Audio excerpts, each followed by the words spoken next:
वर्तमान शासन नायक वर्धमान महावीर स्वामी भगवान की जय जय जय। श्रवण कुल तिलक संत श्रोमणी आचार्य भगवान श्री विद्यासागर जी महाराज की जय जय जय। परम पूज्य गुणायतन प्रणेता प्रखर वक्ता भावना योग प्रवर्तक गुरुवर श्री प्रमाण सागर जी महाराज की जय जय जय। समस्त मुनि संघ की जय जय जय। शंका समाधान के आज के इस सत्र में आप सभी का हार्दिक अभिनंदन। इससे पूर्व कि हम आज के इस सत्र को आगे बढ़ाएं, चलते हैं पूज्यपाद गुरुदेव के चरणों में, करते हैं प्रणिपात इस भाव से कि हमारे जीवन में भी हो सके सम्यक्त्व की प्रभात। सभी लोग हाथ जोड़ेंगे, मस्तक झुकाएंगे और मेरे साथ बोलेंगे, हे गुरुदेव नमोस्तु नमोस्तु नमोस्तु। बंधुओं, जैसा कि आप सभी को विदित है कि पूज्यपाद गुरुदेव निरंतर विहरमान हैं और रांची के एक दिवसीय प्रवास में रांची को विशेष सौगात देते हुए अब पूज्यपाद के कदम बढ़ रहे हैं जशपुर जिला छत्तीसगढ़ की ओर। अभी आज पूज्यपाद का रात्रि विश्राम जसपुर रांची जसपुर माँ मखलान चलो आगे रांची जशपुर राजमार्ग पे हो रहा है और कल की आहारचर्या दुम्बो गांव जिला गुमला में होने जा रही है। बंधुओं, गुणायतन की रचना को देखते हुए लोग निरंतर उत्साहित हैं और उत्साहपूर्वक गुणायतन से संबद्ध हो रहे हैं। आज स्तंभ से संस्थापक सदस्य के रूप में अग्रसर होते हुए जिन्होंने गुणायतन से संबद्ध होने का सौभाग्य प्राप्त किया है, श्रीमती कुमारी स्नेहलता नेमीचंद जी मेहता, फलटन सतारा महाराष्ट्र से। वे यहाँ उपस्थित नहीं हैं, ऑनलाइन रूप से गुणायतन से संबद्ध हुए हैं। आप सभी करतल ध्वनियों से उनकी अनुमोदना अवश्य करें। प्रथम प्रश्न के लिए मैं आमंत्रित कर रहा हूँ सीए जितेंद्र जी छाबड़ा रांची से, और आपके बाद तैयार रहेंगे श्रीमान सुधांशु जी जैन मोरा हिल्स। परम पूज्य गुरुदेव के चरणों में बारंबार नमोस्तु नमोस्तु नमोस्तु। छुल्लक महाराज जी के चरणों में इच्छामी। महाराज जी, मेरी एक शंका है, शंका नहीं कह के इसे जिज्ञासा ही कहेंगे कि जब केवल ज्ञान होता है तो साधु परमेष्टि के ऊपर, या जब भी उपसर्ग होता है तो केवल ज्ञान प्राप्त होते ही उपसर्ग सारे चले जाते हैं, तो केवली भगवान के उपसर्ग नहीं होता है। तो कहीं कहीं पे पारसनाथ भगवान की जो प्रतिमा होती है उसमें सर्प बना होता है ऊपर में, तो उसे हम लोग अरिहंत परमेष्टि के रूप में देखें या साधु परमेष्टि के स्वरूप को देखें? क्योंकि अरिहंत परमेष्टि जैसे ही होते हैं वो उपसर्ग तो चला जाता है, तो प्रतीकात्मक जो उपसर्ग उनके ऊपर दिख रहा है, क्या वह साधु परमेष्टि में है या बहुत अच्छा सवाल। देखो, मेरा एक सवाल है, हम भगवान की जो प्रतिमा मंदिर जी में विराजमान करते हैं वो अरहंत अवस्था की है कि पांचों कल्याणकों से समन्वित? पांचों कल्याणकों से संबंधित है। तो पंच महाकल्याण संपन्नानम अरहंतानम बोलते हैं जी मैम। तो उनका सिद्ध परमेष्टि है, पार्श्वनाथ भगवान तो सिद्ध हो गए, हाँ। और हम पूज कौन सी अवस्था में रहे? अरिहंत परमेष्टि के रूप में पूजे। तो जब सिद्ध अवस्था का उपचार हम अरहंत अवस्था में कर सकते हैं, तो साधु अवस्था में हम अरहंत अवस्था का उपचार क्यों नहीं कर सकते? तो वो जब साधना रत थे तब साधु थे, पर उनने इतनी उत्कृष्ट साधना की, उस साधना को दर्शाने के लिए फनामंडल अंकित किया जाने लगा। 4वीं शताब्दी की पार्श्वनाथ भगवान की एक आकृति मध्य प्रदेश में विदिशा की उदयगिरी की गुफा में, जो सबसे प्राचीन है, जिसमें फनामंडल बना हुआ है। तो ये आज की नहीं, बहुत प्राचीन परंपरा है। तो फनामंडल बना है। साधु परमेष्टि में हमने अरहंत अवस्था की बात कर ली, हमने पंचकल्याणक तो पांचों कल्याणकों का किया है, इसलिए औपचारिक कथन है और औपचारिक व्यवस्था है, इसे स्वीकार करने में कोई संकोच नहीं करना चाहिए। नमोस्तु महाराज जी। दूसरा भी पूछ लो।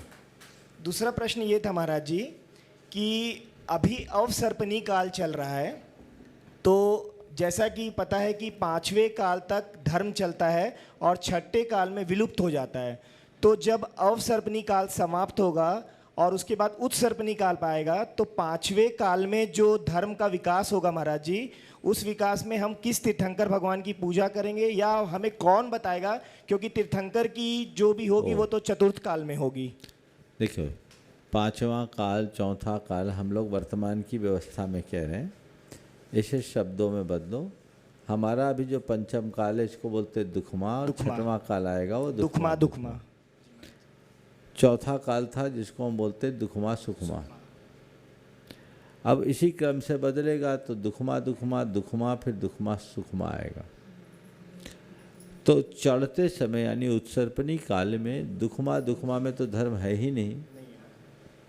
दुखमा के भी 21,000 वर्षों में 20,000 वर्षों तक धर्म की बात तो जाने दीजिए, मानवीय सभ्यता भी नहीं रहेगी। मनुष्य पशुओं की तरह नग्न विचरण करे। दुखमा के जब अंतिम 1,000 वर्ष बचेंगे तो क्रमशः 14 कुलकरों की उत्पत्ति होगी, जो धीरे धीरे धीरे धीरे मानवीय सभ्यता का विकास करेंगे। उनका विकास होगा और अंतिम कुलकर के काल तक मानवीय सभ्यता पूर्णतः विकसित हो जाएगी और उनके पुत्र जो बनेंगे वे प्रथम तीर्थंकर होंगे। उनसे होगी, उससे पहले कोई धर्म नहीं रहेगा। जैसे आदिनाथ से पूर्व धर्म नहीं था। आदिनाथ भगवान ने चतुर्वेद संघ की स्थापना कर धर्म तीर्थ की प्रवृत्ति की, वैसे ही आगामी 24 में महापद्म नामक आदि तीर्थंकर ये धर्म का प्रवर्तन करें। नमस्ते महाराज जी। अगले प्रश्न के लिए उपस्थित होंगे हमारे सराग बंधु सुधांशु जी मोरा हिल से, और आपके बाद तैयार रहेंगे आयुष जी कासलीवाल रांची से। गुरुदेव प्रणाम श्री चरणे, प्रणाम श्री चरणे। नमस्तु नमस्तु नमस्तु। हम लोग तो पहले एक बोला, जब हम लोग तो बांग्ला भाषी है, हिंदी तो बिल्कुल थोड़ा थोड़ा जानते हैं और बोल सकते हैं। तो महाराज श्री हम लोग तो आए हैं बहुत दूर से, 250-300 किलोमीटर दूर से, मौलाहीड़ ग्राम बांकुड़ा जिले से। तो एक हमारा एक मन में प्रश्न है, जो हम लोग तो संसारी जीव, तो संसार में हर काज करने के लिए बहुत ही प्रॉब्लम हो रहा, बहुत ही प्रॉब्लम हो रहा। हाँ, ये प्रॉब्लम से बचना कैसे हम बच पाऊंगा? देखो, जिस काम में प्रॉब्लम नहीं वो काम ही नहीं। प्रॉब्लम तो आते हैं, हर काम में प्रॉब्लम है बहुत, लेकिन हमें प्रॉब्लम की तरफ देखने की जगह उसके सॉल्यूशन की तरफ देखना चाहिए। जहाँ प्रॉब्लम है वहीं समाधान भी है, तो हम समाधान को देख करके चले। यदि हम समाधान को प्रमुखता देंगे तो हमारी समस्याएं अपने आप खत्म हो जाएगी। मनुष्य को घबराना नहीं चाहिए, आत्मबल रखना चाहिए, आत्मविश्वास होना चाहिए, लगन होनी चाहिए, संकल्प होनी चाहिए और उसके लिए वैसा पुरुषार्थ होना चाहिए। हर समस्या का समाधान निकलता है। नमस्ते नमस्ते। आयुष जी कासलीवाल, और आपकी बात तैयार रहेंगे श्रीमान पंकज जी नीतू जी पाटौदी साडम से। ओ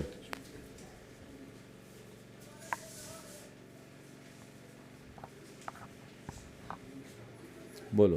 महाराज श्री के चरणों में मेरा नमस्तु नमस्तु नमस्तु, और तिलक जी के चरणों में मेरा एग्जाम। चुल्लक जी, चुल्लक जी के चरणों में मेरा एग्जाम। महाराज श्री, मेरा एक प्रश्न है कि लोग करते, जॉब भी करते और धर्म के मार्ग में भी जाना चाहते हैं, लेकिन अपने काम और धर्म को बैलेंस नहीं कर पाते।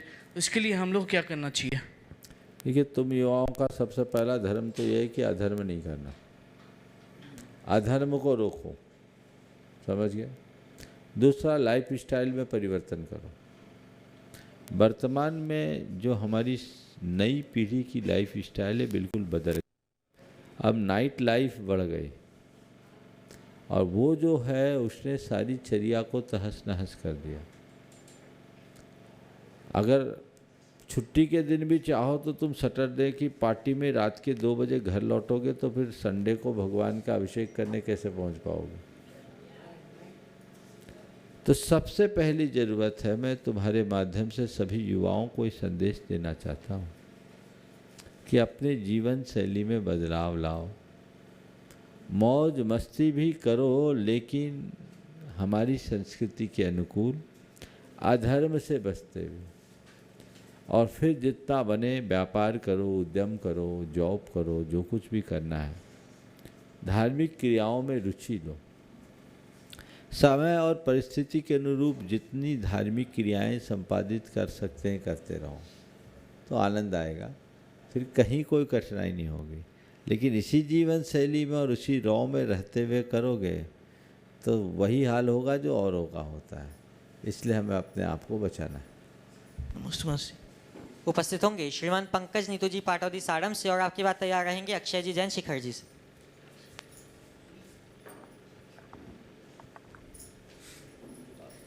महाराज जी, मेरे और मेरे पूरे परिवार की तरफ से आपको कोटि से नमस्तु नमोस्तु नमोस्तु महाराज जी। इच्छा में महाराज जी, वंदना भैया जी। महाराज जी, मेरा प्रश्न था कि गृहस्थ आश्रम ज़्यादा महत्वपूर्ण है या संन्यास आश्रम?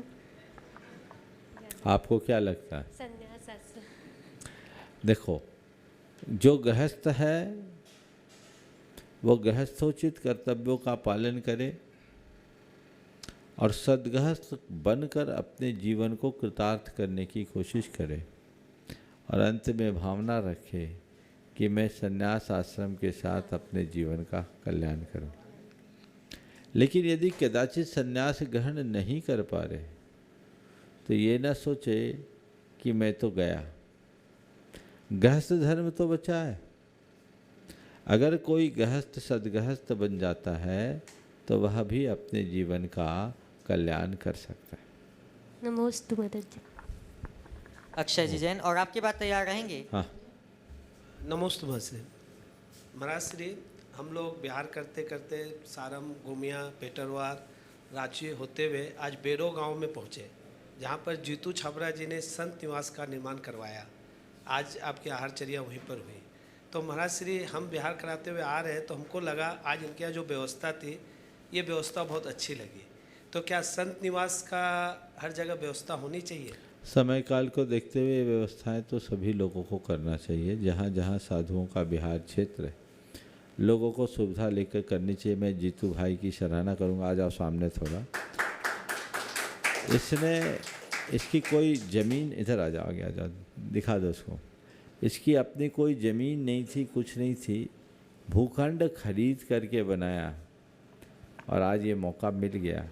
हालांकि दूरी कुछ ज़्यादा हो रही थी, पर मैंने इसकी भावना को देखते हुए उस दूरी को पूरी की और ये लाभ इसको मिला है। ये आवास दान है। साधुओं को वसति का दान देना आहार दान देने के ही समान है। केवल आहार दान नहीं, आहार दान, औषधि दान, उपकरण दान और आवास दान, 4 दान है ना। तो ये आवास दान देना है। आते जाते साधु संतों को जो लाभ मिले, ऐसी प्रेरणा और लोगों को भी मिलनी चाहिए। आपने बहुत ही अनुकरणीय कार्य किया। आशीर्वाद। अक्षय जी जैन अपना प्रश्न प्रस्तुत करेंगे, और आपकी बात तैयार रहेंगे अमित कुमार जी रांची से। नमोस्तु महाराज जी। महाराज जी, यह प्रश्न प्रामाणिक समूह के कोऑर्डिनेटर अंकित जी का है। नमोस्तु महाराज जी। 3री शताब्दी में रोम के सम्राट का मानना था कि विवाह के बाद पुरुषों की शक्ति और वृद्धि नष्ट हो जाती है। इसी कारण उसने अपने राज्य में विवाहों पर प्रतिबंध लगा दिया। संत वैलेंटाइन ने राजा को इस आदेश का विरोध किया। उन्होंने कई लोगों को शादी के लिए प्रोत्साहित भी किया। इस कारण उन्हें 14 फरवरी को राजा द्वारा फांसी पर लटका दिया गया। इसी दिन वैलेंटाइन डे की शुरुआत हुई। उनकी याद में लोगों ने वैलेंटाइन डे मनाना शुरू किया, जो आज तक जारी है। 14 फरवरी को हर युवा को बेसब्री से इसका इंतज़ार रहता है। हर कोई इसे अलग अलग तरीके से मनाता है। युवा इस ओर बहुत तेज़ी से आकर्षित हो रहे हैं और इस बीच में व्यवसायीकरण किया जा रहा है, जिससे पैसे की बर्बादी हो रही है। कई युवा अनैतिक कार्यों में भी लिप्त हो जाते हैं। कृपया आप सभी युवाओं को दिशा दें ताकि इस पश्चिमी संस्कृति के लिए अपनी संस्कृति को गला न घोंटें। बहुत ही गंभीर बात उपस्थित की। प्रश्नकर्ता ने वैलेंटाइन के कृतित्व को प्रस्तुत करते हुए जो बात कही है, वही बहुत सारी बातों को रेखांकित करती है। आजकल वैलेंटाइन डे का मतलब बिल्कुल उल्टा हो गया है। और वैलेंटाइन डे के नाम पर आज युवक युवती एक दूसरे के प्रति प्रेम इजहार करना शुरू करते हैं। पर मुझे लगता है ये सब प्रेम नहीं होता, केवल प्रेम का फ्रेम होता है। प्यार तो आंतरिक संवेदनाओं से जुड़ा होता है। यौवन की खुमारी मात्र का नाम प्रेम नहीं है।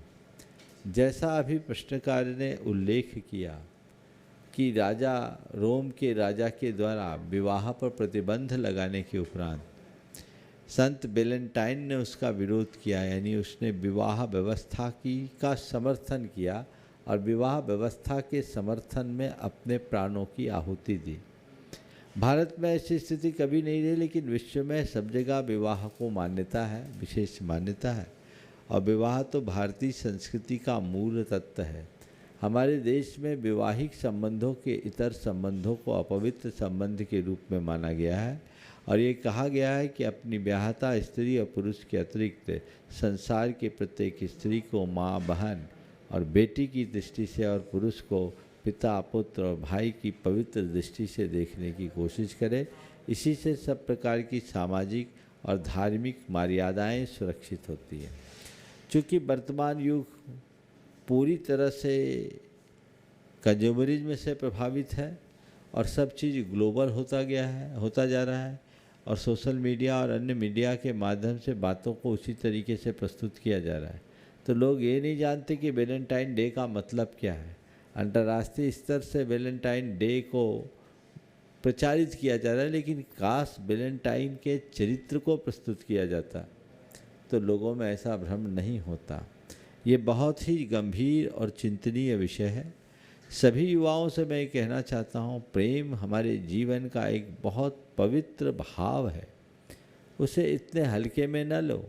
किसी को एक फूल दे देने मात्र से तुम्हारा प्रेम प्रकट नहीं हो जाता। प्रेम के लिए तो जीवन का उत्सर्ग करना होता है। प्रेम आंतरिक संवेदनाओं का नाम है। यह केवल यौवनजन आकर्षण का कुपरिणाम है और ऐसे प्रेम में पागल होकर बहुत सारे युवक युवती अपना जीवन बर्बाद कर रहे हैं। वो जितनी तेज़ी से एक दूसरे के प्रति आकर्षित होते हैं, उतनी तेज़ी से उनका ब्रेकअप भी हो जाता है और बहुत कुछ नष्ट भ्रष्ट होता है। तो इस तरह की बातों से बचना चाहिए और जो भी मीडिया या अन्य लोगों के माध्यम से इस बात को बढ़ा चढ़ाकर प्रस्तुत किया जाने लगा है, उसे भी हमें बहुत गंभीरता से समझना चाहिए।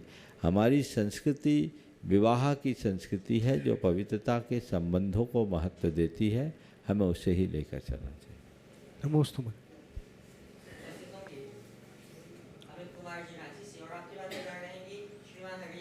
गुरुवर के चरणों में मेरे तरफ से तथा मेरे परिवार और साथ ही साथ पूरा सराक क्षेत्र की तरफ से बारंबार नमोस्तु नमोस्तु नमोस्तु महाराज जी। छुल्लक जी महाराज जी के चरणों में इच्छा में महाराज जी।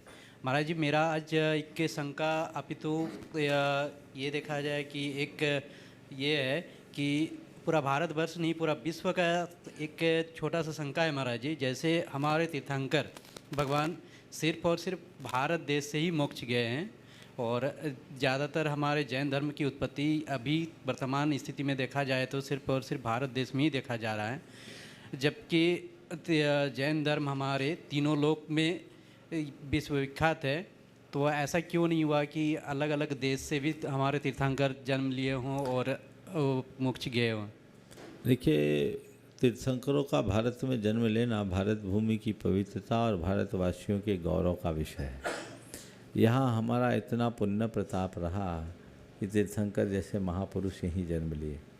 भरत क्षेत्र की अयोध्या ऐसी नगरी रही है जो तीर्थंकरों के जन्म के गौरव से मंडित रही। तो ये निश्चित पुण्य भूमि है जहाँ हम लोगों ने जन्म लिया। और तीर्थंकरों का जन्म जब यहाँ हुआ तो उनका बिहार, भारत नहीं आर्यावर्त, संपूर्ण आर्यावर्त में जो भारत है वर्तमान में, सम्राट चक्रवर्ती भरत के नाम से इस देश का नाम भारत पड़ा। तो भारत, अखंड भारत तक तीर्थंकरों का विचरण हुआ। चूँकि जैन मुनि की चर्या कुछ ऐसी है जिसमें वे समुद्र में यात्रा नहीं कर सकते, तो अन्य द्वीपों में, अन्य देशों में जाने की संभावना नहीं हुई। लेकिन जो भूभागीय क्षेत्र है वहाँ प्राचीन काल में जैन मुनि गए हैं और उन मुनियों के जाने के अनेक प्रकार के उल्लेख भी मिलते हैं। सिकंदर और कल्याण मुनि का संवाद भी इस बात को बताता है कि उस प्रदेश में यूनान में भी जैन मुनियों का जाना हुआ है। माया संस्कृति जो मैक्सिको घाटी में है, उसमें भी जो अवशेष प्राप्त होते हैं उनमें से कुछ जैन मुनि संस्कृति के द्योतक दिखते हैं। तो बहुत सारी चीज़ें हैं, लेकिन ये बात सत्य है कि जैन धर्म भारत में ही सिमट कर रह गया, भारत से बाहर नहीं जा पाया, क्योंकि धर्म बाहर तभी जाएगा जब उसके प्रवर्तक जाएं, और प्रवर्तक तभी जाएंगे जब उनकी चर्या की वहाँ अनुकूलता होगी। भारत से बाहर ये चर्या की अनुकूलता न होने से प्रवर्तकों का उधर जाना नहीं हुआ, और जब प्रवर्तक ही नहीं गए तो फिर धर्म का प्रकाश कैसे जाए। और महाराज जी इसमें छोटा सा इसी बीच में एक शंका है, जैसे कि जैन धर्म में भी, दिगंबर जैन धर्म में भी हमारे भट्टारक जो होते हैं महाराज जी, वो बोला जाता है कि वो विदेशों में प्रचार करने के लिए वो भी दिगंबर परंपरा से ही जुड़े हुए हैं, बट बाहर में मतलब अभी ये दिगंबर अवस्था में जाना मान्यता नहीं है, जिसके कारण भट्टारक अपना एक वस्त्र धारण कर विदेशों में प्रचार करने की प्रथा को बढ़ाने के लिए किया गया। क्या ये पूर्णतः सत्य है? भट्टारकों को विदेशों में प्रचार करने के लिए नहीं बनाया गया। भट्टारक तो देश में ही ऐसी परिस्थिति निर्मित हुई कि उनको बनना पड़ा। 12वीं शताब्दी में बसंत कीर्ति नाम के एक मुनि ने भट्टारक परंपरा की शुरुआत की। मुगलों के बढ़ते हुए आतंक के कारण दिगंबर मुनियों का दिगंबर अवस्था में विचरण कठिन हो गया।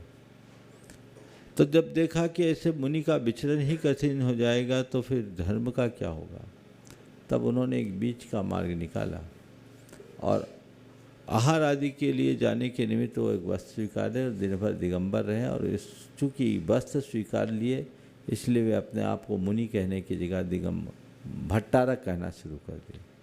फिर धीरे धीरे भट्टारक परंपरा की शुरुआत हुई और भट्टारकों ने देश में दिगंबर धर्म का काफ़ी कुछ संरक्षण भी किया है, इसमें कोई संशय की बात नहीं है। और आज अगर देश विदेश में जो जा रहे हैं उनसे धर्म की प्रभावना हो रही है तो ये स्वागत योग कदम। नमस्ते महाराज। उपस्थित होंगे श्रीमान हरीश जी कागजी दिल्ली से, और आपके बाद तैयार रहेंगे संस्कार जी बनगांव से। गुरुवर के चरणों में मेरे परिवार की तरफ से नमोस्तु नमोस्तु नमोस्तु। गुरुवर, मेरा प्रश्न सूतक पातक के चक्कर में है कि कुछ लोग पातक के दिनों में पूरे 13 दिन का धार्मिक कार्यों से दूर रहकर 14वें दिन मंदिर का कार्य करते हैं, और कुछ लोग 12 दिन का करके 13वें दिन करते हैं। तो ऐसे में इसमें क्या कुछ 12 दिन का सूतक होता है, 13वें दिन शुद्धि होती है, इसलिए 13वें दिन सब कुछ कर सकते हैं। नमस्ते भाई। संस्कार जी उपस्थित होंगे बनगांव से। गुरुदेव के चरणों में बारंबार नमस्तु, छुल्लक जी के चरणों में एक क्षामी क्षामी क्षामी। महाराज जी, हमारा प्रश्न समय सार पे है। समय सार की गाथा नंबर 5 में आचार्य कुंद स्वामी कहते हैं कि अगर आपको समय सार समझ में आता है तो उसको ग्रहण करो, और समझ नहीं आता है तो छल ग्रहण मत करो।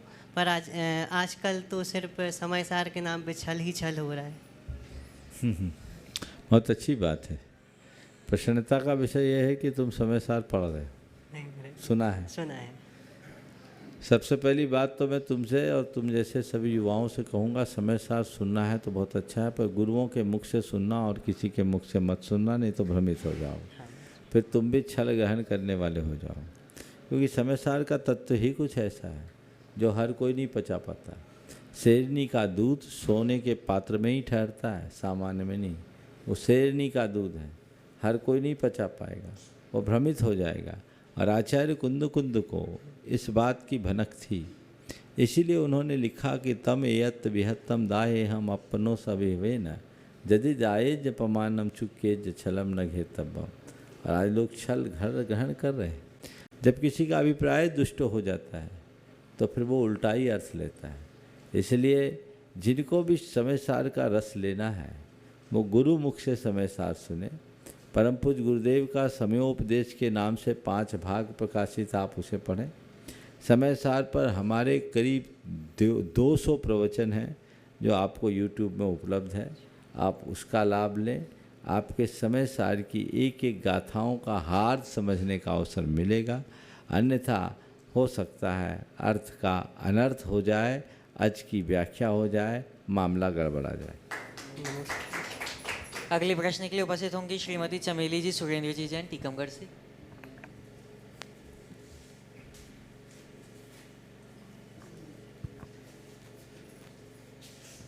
बोलो। महाराज आ जी जाओ के दोनों। चरणों में बारंबार नमोस्तु नमोस्तु। छल्लक जी के चरणों में इच्छामि। महाराज जी, दुख की निवृत्ति का क्या उपाय है? दुख की निवृत्ति का क्या उपाय है? दूसरा प्रश्न, चौके में छोटी छोटी गलतियां होती हैं, उसका क्या प्रायश्चित है? देखिए, दुख निवृत्ति का एक ही उपाय है, धर्म का अनुपालन। यदि मनुष्य सच्चे अर्थों में धर्म का पालन करे तो भव के दुखों का निवारण हो सकता है, कोई कठिनाई नहीं। चौके में गलतियां होना और गलतियां करना, इसमें अंतर है।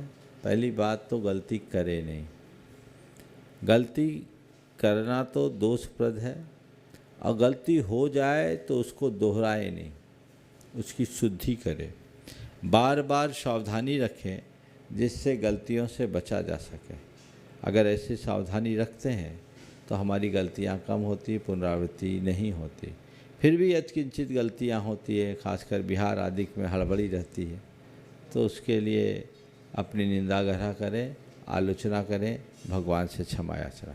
नमोस्तु। ओम। उपस्थित होंगे हनी जैन साड़म से। महाराज जी के चरणों में नमोस्तु नमोस्तु नमोस्तु। शुल्ला जी के चरणों में इच्छामि। महाराज जी, मेरा प्रश्न ये था कि हम लोग कुछ काम करते हैं तो हम लोग का मन एकाग्र नहीं होता, मतलब उसमें फोकस नहीं होता, मन इधर उधर मचलते रहता है।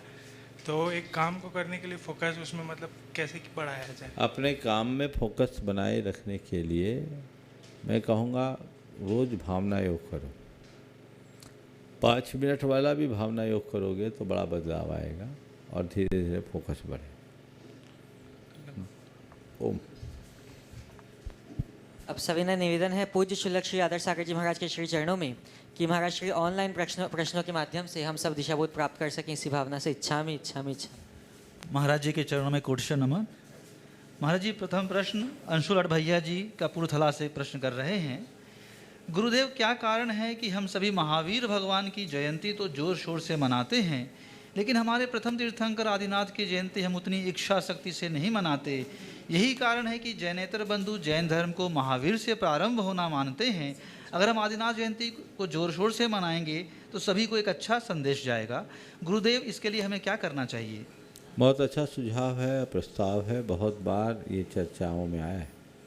देश में कई जगह लोगों ने आदिनाथ जयंती मनाने का उपक्रम शुरू किया और ये एक बड़ी प्रसन्नता का विषय है कि हम शीर्ष स्तर पर इस बात में सफल हुए हैं कि जैन धर्म के प्रवर्तक भगवान ऋषभदेव हैं।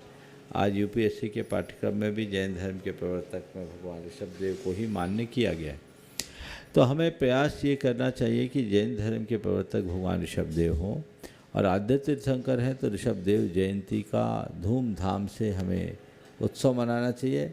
पर ऋषभदेव जयंती और महावीर जयंती बहुत पास पास है, चैत बदी नवमी और चैत शुक्ल त्रयोदशी में ज़्यादा गैप नहीं है।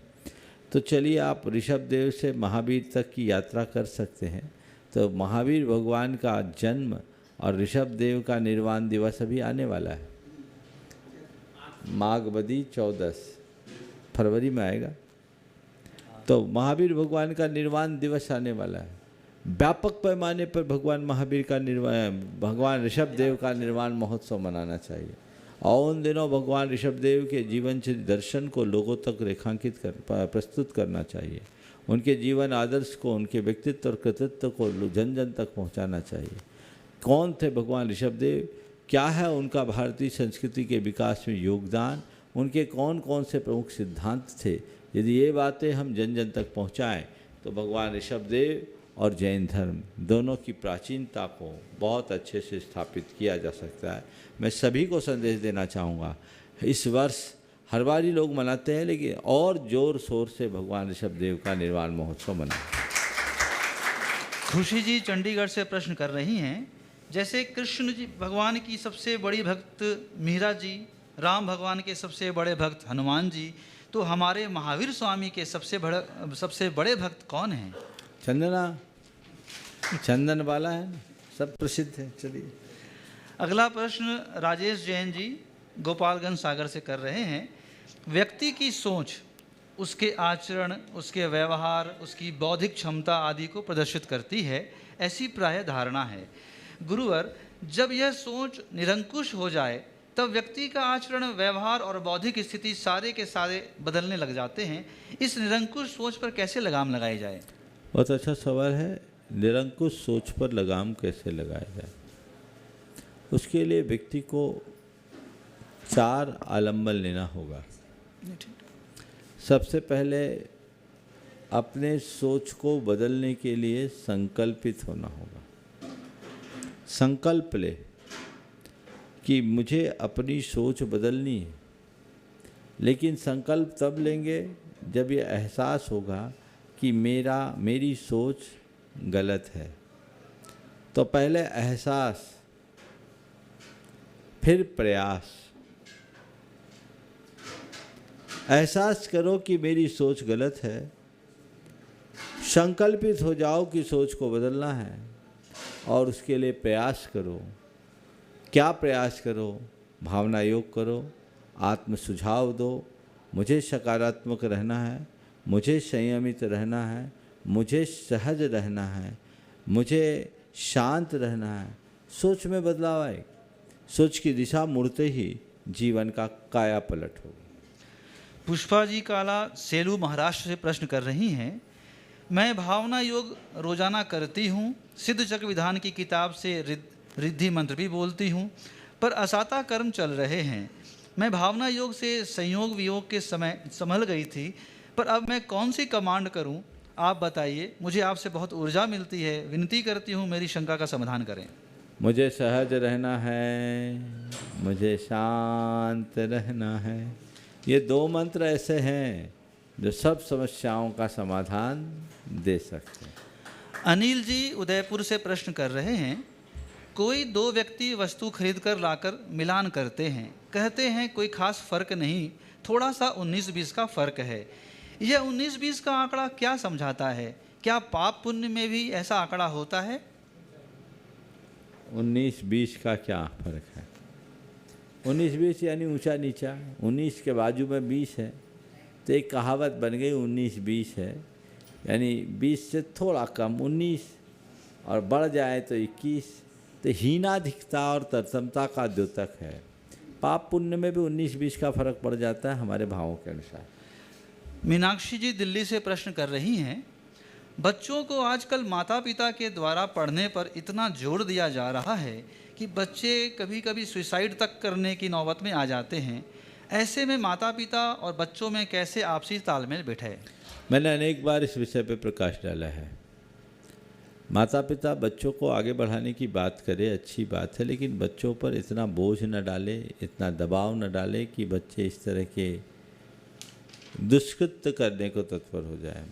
आपको चाहिए कि बच्चों के लिए आप सुझाव दें, मार्गदर्शन दें, उन्हें अंदर से तैयार करें, उत्साहित करें, लेकिन उनके मन में ऐसा दबाव बिल्कुल न डालें ताकि बच्चों को ऐसा लगे कि हम अपने माँ बाप की अपेक्षाओं की पूर्ति नहीं कर पा रहे हैं। बच्चों की क्षमता, समता, शक्ति, परिस्थिति, परिवार की पृष्ठभूमि, इन सब बातों को देखना चाहिए। और पढ़ाई करना अलग बात है, रैंक लाना अलग बात है। आजकल तो रैंक के लिए दबाव है, पर मेरा मानना है कि रैंक जीवन में काम नहीं करता, अनुभव और ज्ञान जीवन में काम में आता है। तो बच्चों के अनुभव समय पर अपने आप बढ़ते हैं, बदलते हैं।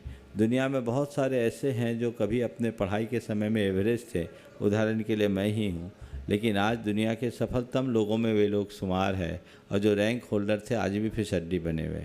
तो ये रैंक की जो भावना उसको ख़त्म कीजिए। बच्चों में 2 बातें देखिए कि बुरी संगति तो नहीं है और बात मानने वाले हैं कि नहीं है। अगर ये 2 बातें बच्चों में नहीं हैं, बात मानते और बुरी संगति से बचे हैं, खोटी आदतों से बचे हैं, बच्चे अपने पढ़ाई पर फोकस करके अपना काम करेंगे और अति सफल होंगे। नितिन जी बागपत से प्रश्न कर रहे हैं। महाराज श्री, कहा जाता है कि आपकी ज़िंदगी में एक ऐसा होना चाहिए कि जिसके डर से आप ज़िंदगी में बहुत तरक्की कर सको। तो महाराज श्री, ये बात कहाँ तक सही है और ज़िंदगी में ऐसी तरक्की के लिए किसे चुने, समाधान करें? ऐसा ज़रूर कहा जाता है कि जीवन में कोई ऐसा होना चाहिए जिससे जीवन में बहुत बड़ी तरक्की हो सके,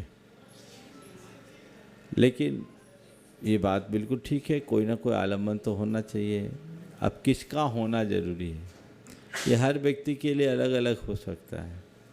किसी के लिए कोई, किसी के लिए कोई, किसी के लिए माँ बाप है, किसी के लिए पत्नी है, किसी के लिए भाई बंधु है, तो किसी के लिए धर्मगुरु।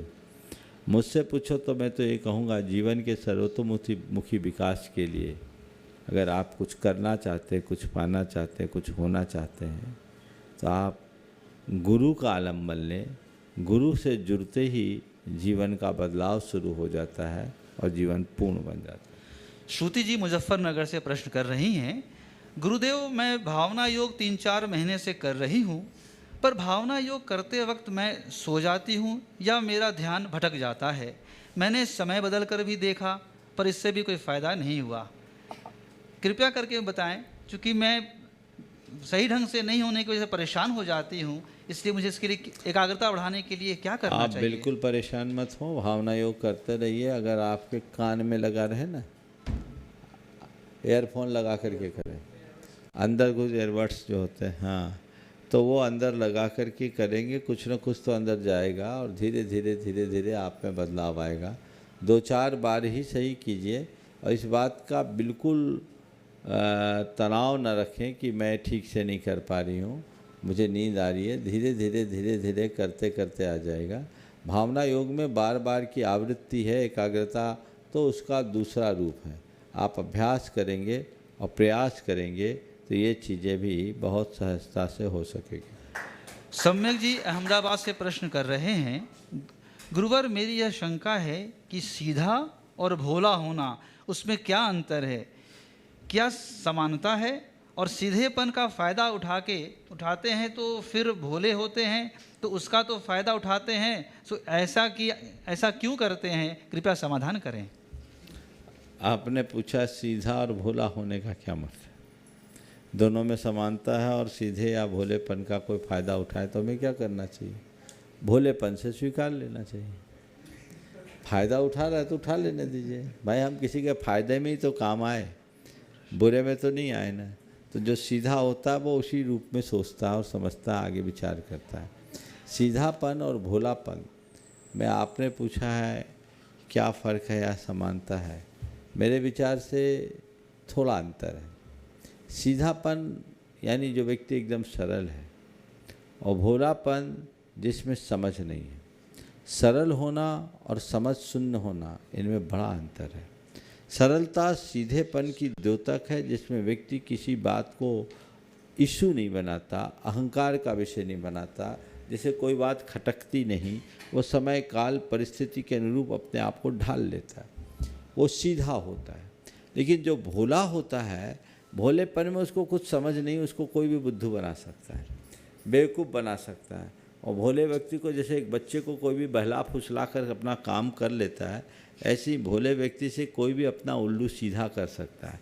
सीधे व्यक्ति में सरलता होती है पर समझ भी होती है, अहंकार नहीं होता। भोले व्यक्ति में समझ ही नहीं होती, तो समझ शून्य कभी नहीं होना चाहिए, एक बहुत बड़ा दोष है। इसलिए भोला तो भोला ही हो जाएगा, तो भोला भंडारी ना होकर हम सीधे सादे बने, ज़्यादा अच्छा है। अंशु जी मैनचेस्टर से प्रश्न कर रहे हैं, प्रश्न है कि क्या जैनियों को अपनी रक्षा और धर्म की रक्षा के लिए शस्त्र उठाना चाहिए? यदि हाँ, तो क्या यह अहिंसा के विरुद्ध होगा? इसके पाप और पुण्य के बारे में बताएं। देखिए, ये बात अनेक बार कही गई है कि जैन धर्म में विरोधी हिंसा गृहस्थों के लिए अहिंसा है।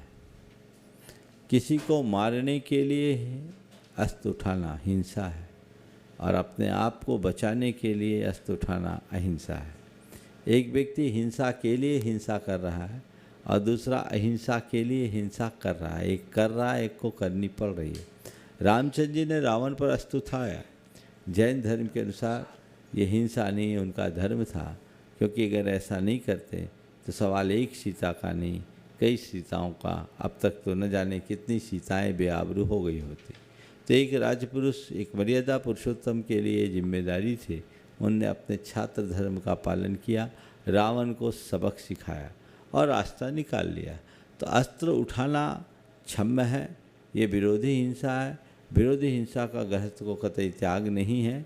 और हमारे शास्त्रों में ऐसा लिखा है कि कोई योद्धा अगर रणांगण में जाता है तो एक और उसकी धर्मपत्नी विजय की क्या सेहरा लेकर उसकी प्रतीक्षा करती है, तो दूसरी ओर स्वर्ग में सुरांगना। मनोज जी बेरसिया से प्रश्न कर रहे हैं, गुरुदेव पाषाण प्रतिमाओं पर प्रक्षाल आदि के बाद क्या घी लगाया जा सकता है? यदि हाँ, तो इसमें किस प्रकार की सावधानी रखनी चाहिए? देखिए, पाषाण प्रतिमाएं हैं, पाषाण की सुरक्षा और संरक्षण के लिए कई जगह लगाना पड़ता है, खासकर सैंडस्टोन की जो प्रतिमाएं होती हैं उनमें, ताकि प्रतिमा का क्षरण न हो और सुरक्षित हो। तो घृत से उत्तम तिल्ली का तेल है, शुद्ध तिल्ली का तेल धुलवा कर, सुखवा कर, पिरवाए और उसको एक पतले कपड़े में लेकर भिगो के कपड़े से पोंछ दें और हल्का फिर फलालेन के कपड़े से पोंछ दें, प्रक्षाल कर दें, तो पूरा क्षरण रुक जाता है। एक बार करने में 1 महीने की व्यवस्था हो जाती है। तो अभिषेक के उपरांत ये क्रियाएं की जा सकती है, लेकिन कोई एक व्यक्ति करे, ये एक प्रकार का एक व्यवस्था है, इसे पूजा अभिषेक का अंग नहीं मानना चाहिए।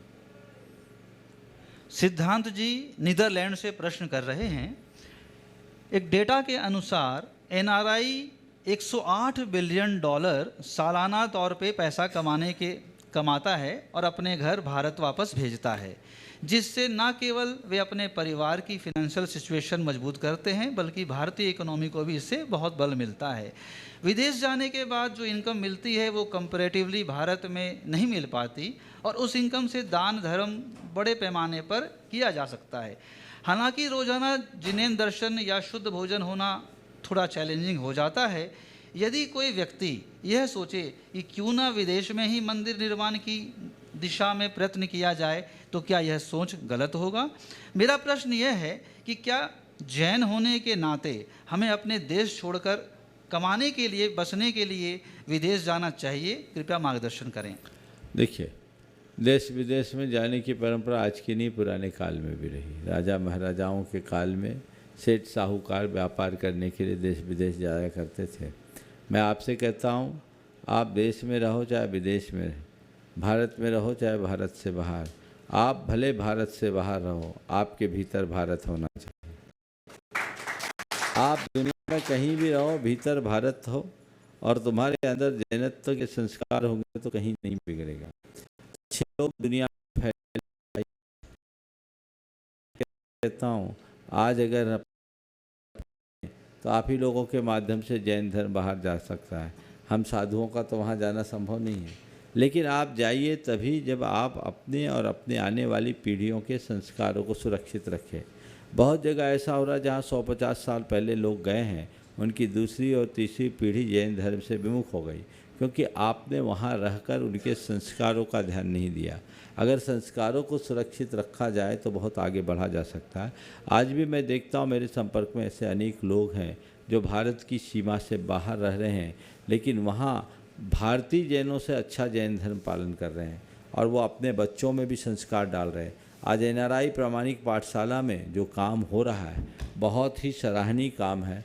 यहाँ के लोग भले ही अपने बच्चों को या बड़े लोग पाठशाला से उतना प्रमाद करें, लेकिन एनआरआई पाठशाला में 3 वर्ष से लेकर 80 वर्ष तक के लोग भाग ले रहे हैं और न केवल भाग ले रहे हैं अपितु उनका अनुपालन भी कर रहे हैं। बड़े शुभ लक्षण है।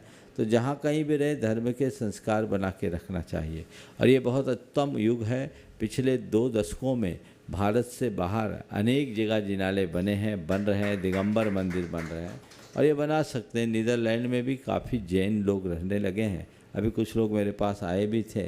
तो नीदरलैंड में अगर आप लोग मंदिर बनाने का भाव रखते हैं, ज़रूर बनाइए और न केवल मंदिर बनाइए अपितु उससे अपने आप को जोड़िए, बच्चों को जोड़िए, क्योंकि आप मंदिर बनाकर वहाँ रहोगे, मंदिर से बच्चे जुड़ेंगे तभी वो धर्म से जुड़ पाएंगे और बच्चे धर्म से जुड़ पाएंगे तभी संस्कृति आगे बढ़ पाएगी। गौरव जी बहादुरपुर से प्रश्न कर रहे हैं, पहले पाप को जान जान कर करें, फिर उनको धोने के लिए प्रायश्चित करें, उसमें कितना पुण्य का संचय होता है? जान जान कर पाप करे और धोने का प्रायश्चित करे, उसमें कोई पुण्य नहीं मिलेगा, लेकिन तुम पाप तो करते ही हो ना।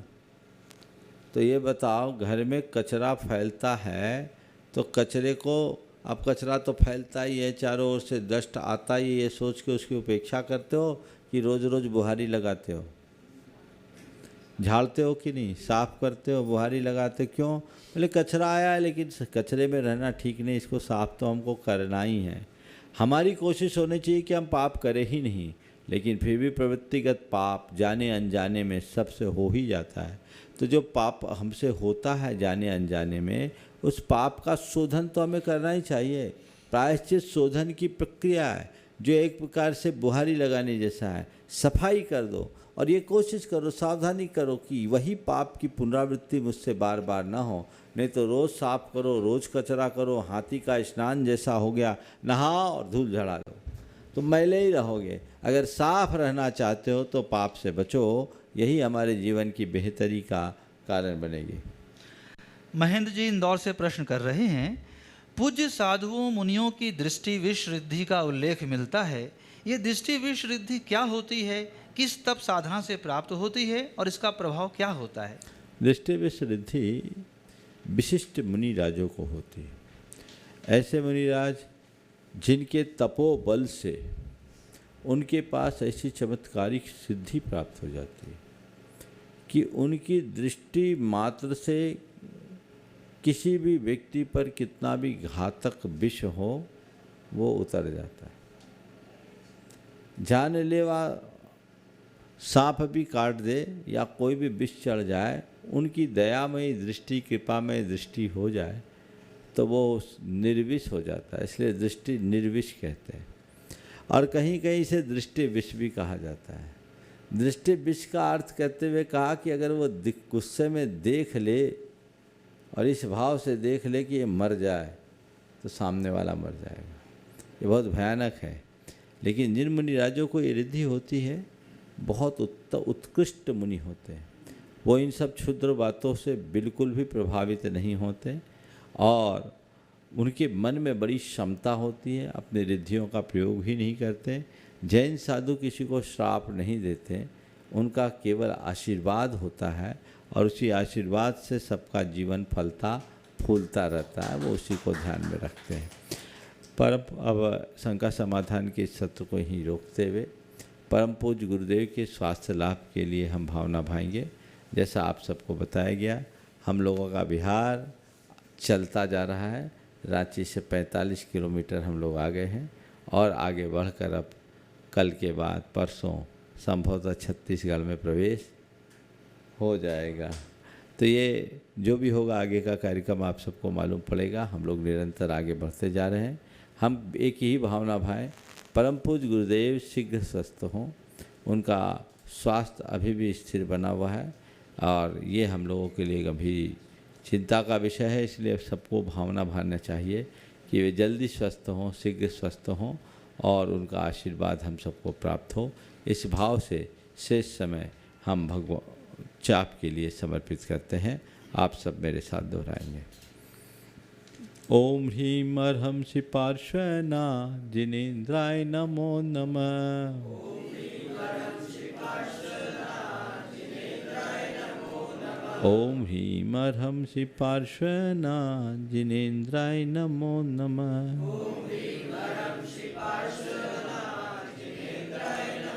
ओम ह्रीं अर्हंसि पार्श्वना जिनेन्द्राय नमो नमः। ओम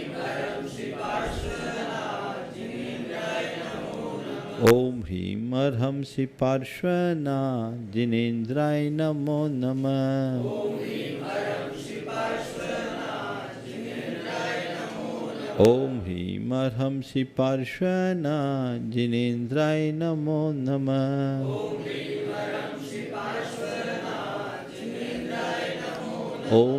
अर्हंसि पार्श्वना जिनेन्द्राय नमो नमः। ओम ह्रीं अर्हंसि पार्श्वना जिनेन्द्राय नमो नमः। ओम ह्रीं अर्हंसि पार्श्वना जिनेन्द्राय नमो नमः।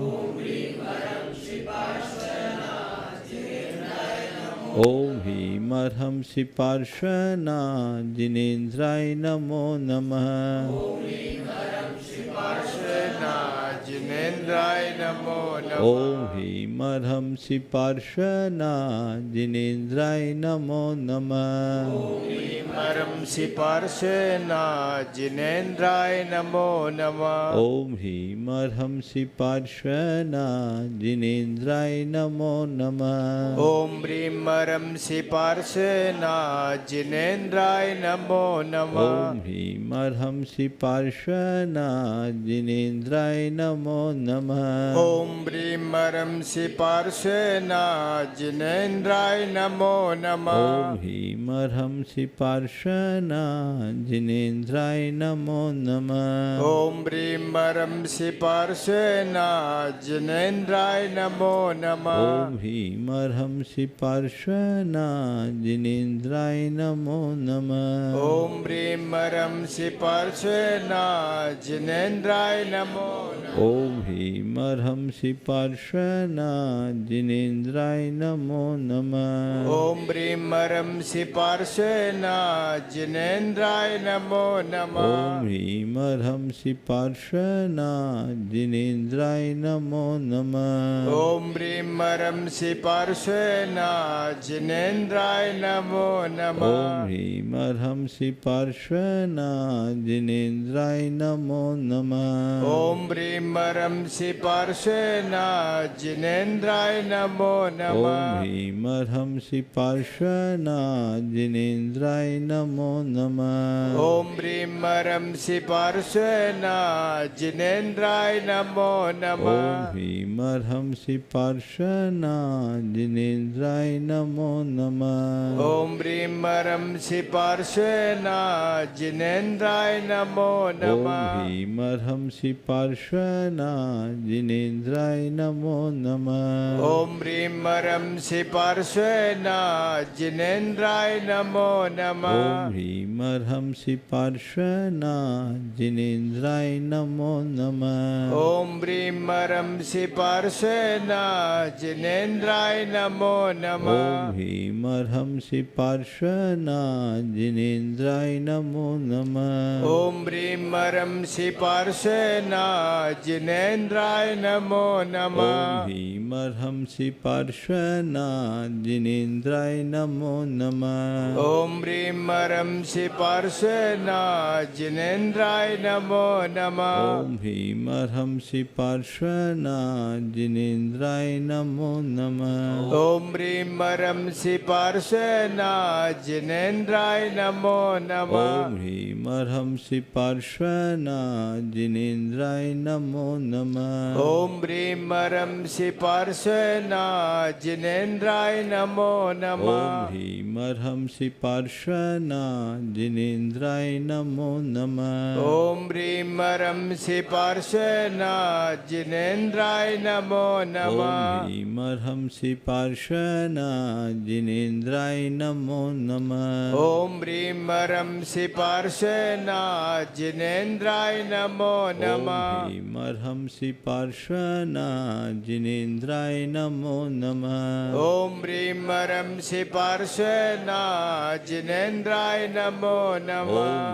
अर्हंसि पार्श्वना जिनेन्द्राय नमो नमः। ओम ह्रीं अर्हंसि पार्श्वना जिनेन्द्राय नमो नमः। ओम ह्रीं अर्हंसि पार्श्वना जिनेन्द्राय नमो नमः। ओम ह्रीं अर्हंसि पार्श्वना जिनेन्द्राय नमो नमः। ओम ह्रीं अर्हंसि पार्श्वना जिनेन्द्राय नमो नमः। ओम ह्रीं अर्हंसि पार्श्वना जिनेन्द्राय नमो नमः। ओम ह्रीं अर्हंसि पार्श्वना जिनेन्द्राय नमो नमः। ओम ह्रीं अर्हंसि पार्श्वना जिनेन्द्राय नमो नमः। ओम ह्रीं अर्हंसि पार्श्वना जिनेन्द्राय नमो नमः। ओम ह्रीं अर्हंसि पार्श्वना जिनेन्द्राय नमो नमः। ओम ह्रीं अर्हंसि पार्श्वना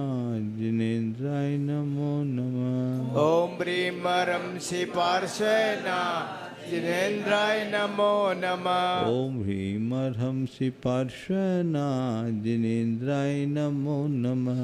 ओम ह्रीम अर्हंसि पार्श्वनाथ जिनेन्द्राय नमो नमः। ओम ह्रीम अर्हंसि पार्श्वनाथ जिनेन्द्राय नमो नमः। ओम ह्रीम अर्हंसि पार्श्वनाथ जिनेन्द्राय नमो जय बोलो नमः। देवादिदेव खजराज श्री पार्श्वनाथ भगवान भगवान की जय। परम पूज्य आचार्य गुरुवर श्री विद्यासागर जी महाराज की जय। परम पूज्य मुनि श्री प्रमाण सागर जी महाराज की जय।